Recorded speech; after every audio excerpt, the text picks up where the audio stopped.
And now, Mr. President, I want to talk about Afghanistan.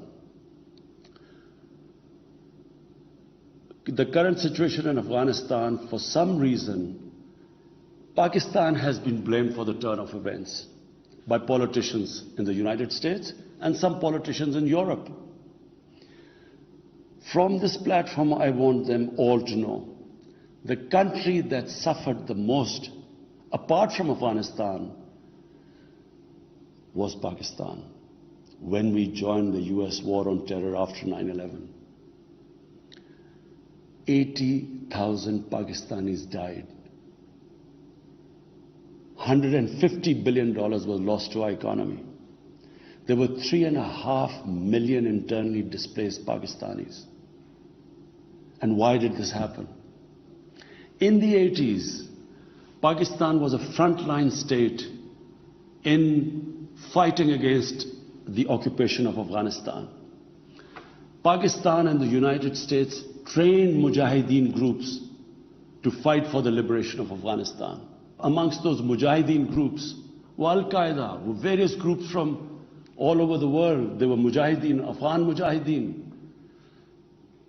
These were considered heroes. President Ronald Reagan invited them to White House in 1983. And according to news items, he compared them to the founding fathers of the United States. They were heroes. Come 1989, the Soviets leave. So do the Americans, abandon Afghanistan. Pakistan was left with 5 million Afghan refugees. We were left with sectarian militant groups which never existed before. But the worst cut of it was that a year later, Pakistan was sanctioned by the US. We felt used. Fast forward 9/11, Pakistan is needed again by the US because now their US-led coalition is now invading Afghanistan, and it could not happen without Pakistan providing all the logistical support. What happened after that? The same mujahideen that we had trained that fighting foreign occupation was a sacred duty, a holy war or jihad, they turned against us. We were called collaborators. They declared jihad on us. Then all along the tribal belt bordering Afghanistan, the Pakistan semi-autonomous tribal belt, where no Pakistan army had been since our independence, they had strong sympathies with the Taliban, Afghan Taliban, not because of their religious ideology, but because of Pashtun nationalism, which is very strong. Then there were 3 million Afghan refugees still in Pakistan, all Pashtuns, living in camps, 500,000, the biggest camp, 100,000 camps. They all had affinity and sympathies with the Afghan Taliban. So what happened? They too turned against Pakistan. For the first time, we had militant Taliban in Pakistan. And they too attacked Pakistan government. When our army went in the tribal areas for the first time in our history, whenever an army goes into civilian areas, there's collateral damage. So there was collateral damage, which multiplied the militants to seek revenge. But not just that. The world must know that in Pakistan there were 480 drone attacks conducted by the US. 480 drone attacks.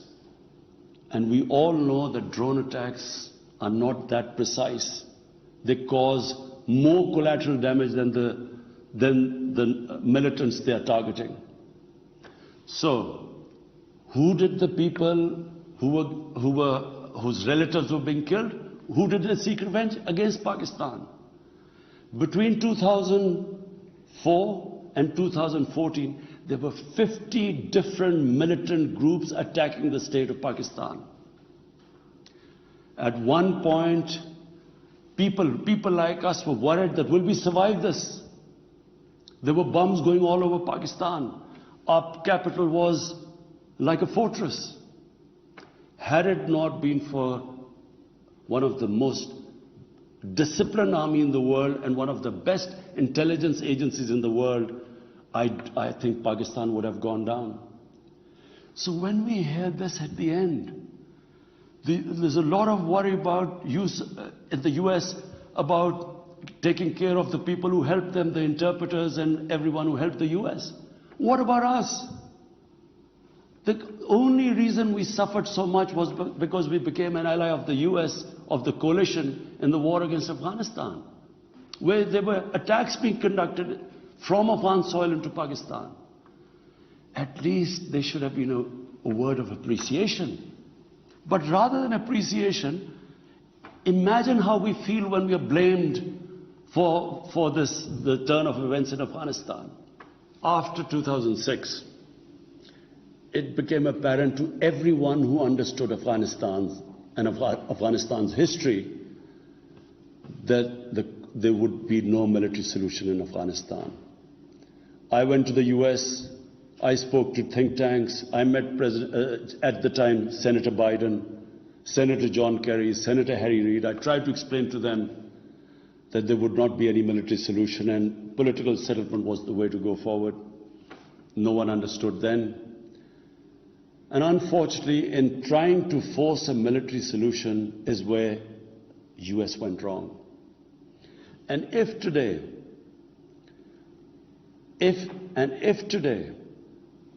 the world needs to know why the Taliban are back in power, all the world has to do is do a deep analysis of why 300,000 well-equipped Afghan army, and remember Afghans are one of the bravest nations on earth, why did this 300,000 Afghan army give up without a fight? The moment a deep analysis of this is done, the world would know why the Taliban are back in power, and it's not because of Pakistan.